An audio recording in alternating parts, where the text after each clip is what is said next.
I mentioned earlier, Cavs play Utah at home tonight. Then it's a 4-game trip out west.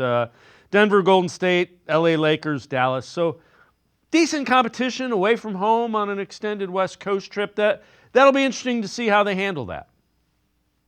Yeah, I mean, everybody has to go through that, right? I mean, if you're an NBA team, you've got to make a trip to the opposite coast and play those road games against, what are considered at least two of the top four teams in the West in terms of the Nuggets at their place, which is always difficult because of course, of the thin air that we hear so much about.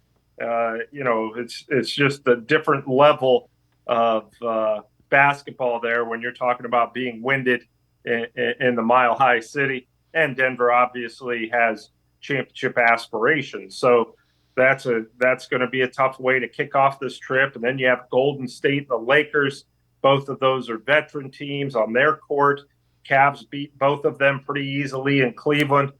You never know what you're going to get from the Warriors or the Lakers anymore. They could be bad, but some nights they're absolutely outstanding, both teams. So, that's going to be tough. And then you finish it up with a road game at the Dallas Mavericks, who went to went to the NBA Finals, surprised their way out of the West last season. So, this is a trip that you take care of business against Utah, and then you got to get ready for this trip that's you're in first place in the whole NBA right now.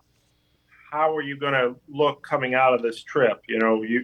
What type of team really are you in these situations? That it's probably their biggest obstacle of the season so far, other than maybe a game at Boston.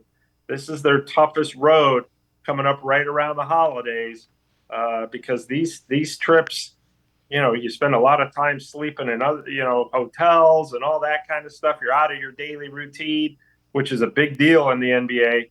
And they really have their medal tests here. And, as long as they stick to their principles and keep doing what they're doing, obviously they'll give themselves a chance against anyone, anywhere, anytime.